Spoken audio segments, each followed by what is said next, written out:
എനിക്കെന്തോ വിശ്വാസം വരുന്നില്ല. എന്റെ വാക്ക് കേട്ടിട്ട് നീ മനസ്സ് മാറ്റണ്ട. ആണായിട്ട് ഒരാളെയും വിശ്വസിക്കാൻ പേടിക്കുന്ന ഒരു മനസ്സാണ് എന്റേത്. അതുകൊണ്ട് ഞാൻ പറയുന്നത് നീ അതുപടി എടുക്കണമെന്നില്ല.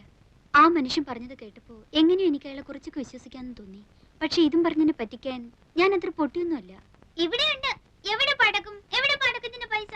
വൈകുന്നേരം പടക്കം കിട്ടിയാ പോരെ? വൈകുന്നേരല്ലേ വിഷു. പറ്റില്ല, പൈസ തന്നാ മതി, ഞങ്ങൾ വാങ്ങിച്ചോളാം.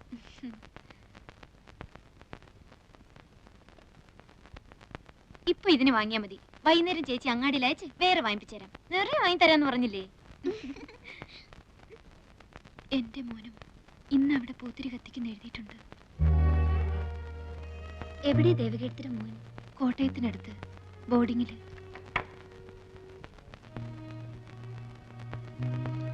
ദേ, ഇതാണ് എന്റെ മോൻ. മിടുക്കനാ പഠിക്കാൻ. ക്ലാസ്സിലെ ബെസ്റ്റ് സ്റ്റുഡന്റ് ആണ്. എവിടെയാ കുട്ടിയുടെ അച്ഛൻ?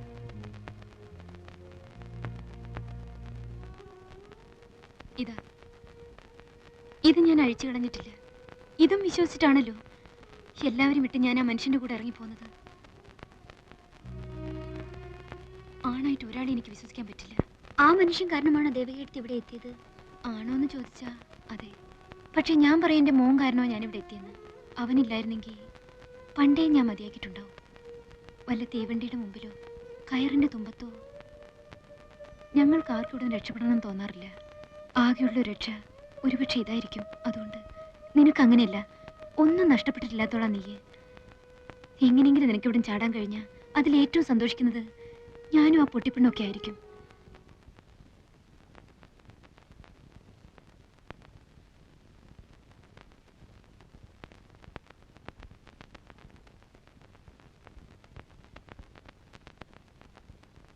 ആരാ അവിടെ?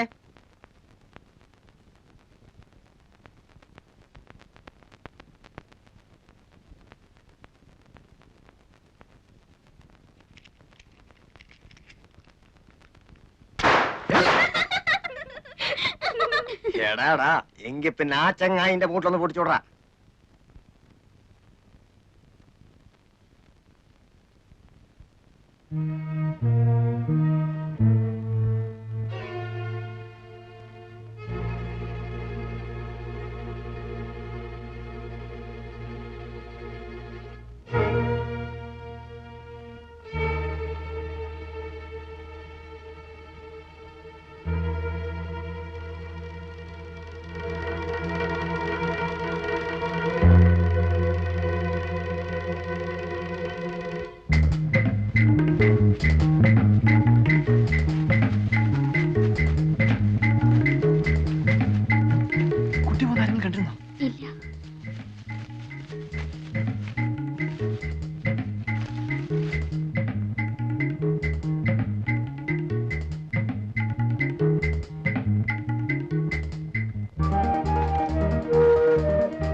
അഖില എത്തിച്ചെന്നാ മതിയല്ലോ.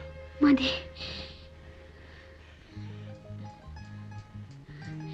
എനിക്കെന്ത് തരും? വീട്ടിൽ പോയിട്ട് വാപ്പയും ഉമ്മയായിട്ട് ആലോചിച്ചതിന് ശേഷം ഞാൻ വരും. അപ്പൊ ഒരു മറുപടി പറഞ്ഞാൽ മതി. ഉമ്മ പറയുന്ന പോലെ നടക്കൂ. ഉമ്മയും ഞാനും ഫ്രണ്ട്സിനെ പോലെ. വാപ്പയുടെ സമാധാനത്തിന് വേണ്ടിയിട്ട് ചിലപ്പോ ആമിനാന്നോ ഐഷാന്നോ പേരൊന്ന് മാറ്റേണ്ടി വന്നാല് വിരോധം ഉണ്ടാവില്ലല്ലോ. ഗൗരിക്കുട്ടിക്ക് വേണമെന്നുണ്ടെങ്കിൽ രഹസ്യമായിട്ട് ഞാൻ അങ്ങോട്ട് പേര് മാറ്റാം. വരൂ.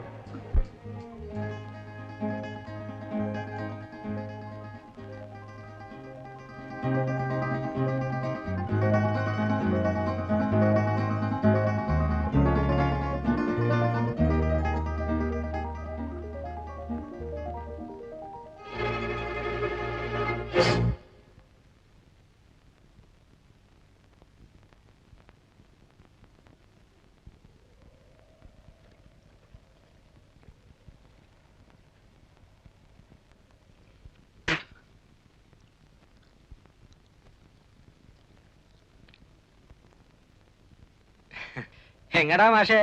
ഞങ്ങളിതാ പുഴയൊക്കെ ഒന്ന് കാണാൻ വേണ്ടിട്ട്. അതിനിത്ര ചുറ്റി വളഞ്ഞു വരേണ്ട കാര്യമില്ലല്ലോ. ഇതാ അവിടെ നിന്ന് ഇങ്ങനെ ഇറങ്ങിയ പുഴയായില്ലേ? ഓ, എനിക്ക് വഴി പരിചയമില്ലാത്തോണ്ട്. വഴി പരിചയമില്ലെങ്കിൽ ഇവിടെ വെറുതെ നിന്ന് ചുറ്റി തിരിയണ്ട. അത് ഈ പെണ്ണിനെയും കൊണ്ട് വരി, ഞങ്ങള് വീട്ടിൽ കൊണ്ടാക്കാം. നാട് മോശാ, അതുകൊണ്ടാ പറയണത്.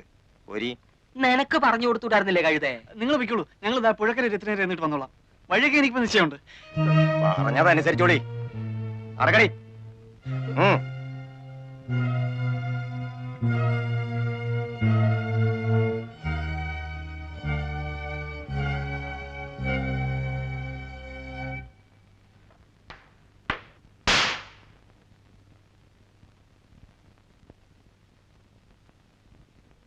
എന്താ മേന്നെ ഉറക്കമെന്ന് വെച്ചാൽ ഉറക്കം തന്നെയാ? മേന്നെ, ഏയ്, എന്തുറക്കമാണപ്പോ ഇത്? അല്ല നാരായണോ, ഇരിക്കുക ഇരിക്കുക. കൊറേ ആയല്ലോ, വിശേഷമൊന്നുമില്ലല്ലോ. എന്ത് വിശേഷം? അങ്ങനെ അങ്ങ് കഴിയുന്നു, കുടിച്ചും കുടിക്കാതെ. പണിക്കർക്ക് അസുഖമൊന്നുമില്ലല്ലോ.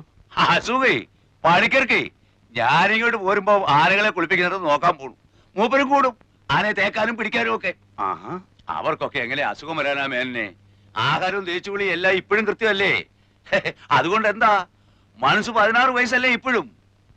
നമ്മളൊക്കെ ഒരു പ്രായ പറഞ്ഞിട്ട് എന്താ? അല്ലെങ്കിൽ തന്നെ മഹാഭാഗ്യവാനല്ലേ പണിക്കര്? മൂപ്പരുടെ ഭാഗ്യം ഇപ്പം നമുക്ക് ഭാഗ്യക്കേടായിട്ടാ തീർന്നിരിക്കുന്നത്. അതെന്താ നാരായണ താൻ അങ്ങനെ പറയുന്നത്? അങ്ങനെ പറയാൻ പാടുണ്ടോ? എന്നല്ല പറഞ്ഞത്, ഓരോ ജോലികൾ വന്ന് വീഴുന്നത് കാണുമ്പോ. ആ മള്ളെടുത്ത് ഒന്നിങ്ങോട്ട് വന്നി.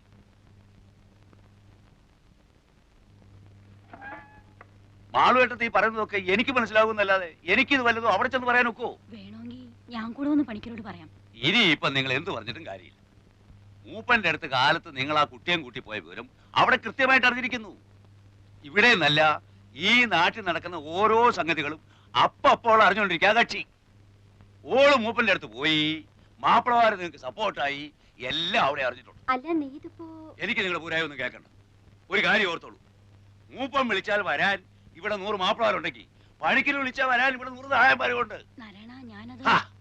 ഇന്നലെ വരെ മാപ്പിളമാർ ഇവിടെ കയറി സൂര്യക്കേടുണ്ടാക്കാൻ നിന്നപ്പോ കാവല് കിടക്കാനും വെട്ടുകൊള്ളാനും 4 ഹിന്ദുക്കൾ വന്നത് ആര് പറഞ്ഞിട്ടാണെന്നാ നിങ്ങളുടെ ധാരണ? എനിക്കതറിയില്ലേ, നീ ഇതെന്താ? അതൊന്നും മറക്കാൻ പാടില്ല. ഭൂമിയോളം ക്ഷമിക്കുന്നവനാണ് അദ്ദേഹം. ഇതിപ്പോ എങ്ങനെയോ മൂപ്പർക്കൊരു തോന്നൽ വന്നിട്ടുണ്ട്, മാപ്പിളമാരുടെ മാത്രം സപ്പോർട്ട് കൊണ്ട് മാളുകെട്ടത്തി ഇവിടെ പിടിച്ചിരിക്കാനുള്ള ഭാവമാണെന്ന്. അത് നടക്കില്ല. എന്റെ ഗുരുവായൂരപ്പാ, ഞാൻ പറയണതൊന്ന് മനസ്സിലാക്കാൻ നിങ്ങൾക്ക് ക്ഷമയില്ലാണ്ടായാലോ? അവളെ അയക്കാൻ എനിക്കെന്തിനാ മനപ്രയാസം? കെട്ടിക്കാൻ നിർത്തിയിരിക്കുന്ന കുഞ്ഞുമോളൊന്നും അല്ലല്ലോ. അവളുടെ സ്വഭാവം ശരിയല്ല നാരായണ, അതുകൊണ്ടാ ഞാൻ പറഞ്ഞില്ലേ. സ്വഭാവമൊക്കെ നേരെ ആയിക്കൊള്ളും. മൂപ്പം പാവമായതുകൊണ്ട് അവള് വിദ്യ കാട്ടി ഇങ്ങോട്ട് പോകുന്നു. ഇവിടെ അങ്ങനെ ചോദ്യം പഠിച്ചിട്ടൊന്നുമില്ല. മൂപ്പനെ ദേഷ്യം പിടിപ്പിച്ചാലേ കാലത്തെ പെണ്ണ് തലയില്ലാതെ പുഴക്കര കിടക്കും, അറിയോ? അതും എന്റെ കൈ കൊണ്ട് തന്നെ ചെയ്യേണ്ടി വരും. എന്റെ ഈശ്വര, അതല്ല, മാളുവേട്ടത്തെയാണ് ഇതിൽ സൂത്രം കളിച്ച് പെണ്ണിനെ പറഞ്ഞു വിടാതെ പിടിച്ചു നിർത്തിയിരുന്നെങ്കിൽ അതിനുള്ള വിവരം എന്താണെന്ന് വെച്ചാൽ അതും ഇന്ന് രാത്രി തന്നെ കക്ഷി ബോധ്യപ്പെടുത്തി തരും. ഞാൻ പറഞ്ഞില്ലെന്ന് വേണ്ട, അതിനുള്ള പുറപ്പാടാ അവിടെ. ഓഹോ, ഇപ്പൊ സപ്പോർട്ടുകാരെയല്ല ഒപ്പം തന്നെ താമസിപ്പിച്ചിരിക്കുക. ഒന്ന് നിർത്തണ്ട നാരായണ. നിങ്ങൾക്ക് എപ്പോഴാ സൗകര്യം എന്ന് വെച്ചാൽ ഈ ആശ്രയത്തിന് ഇവിടുന്ന് പിടിച്ചോണ്ട് പോയിക്കോളൂ. കൊല്ലുകയോ കൊല്ലാതിരിക്കയോ. നില്ലടിയോടെ.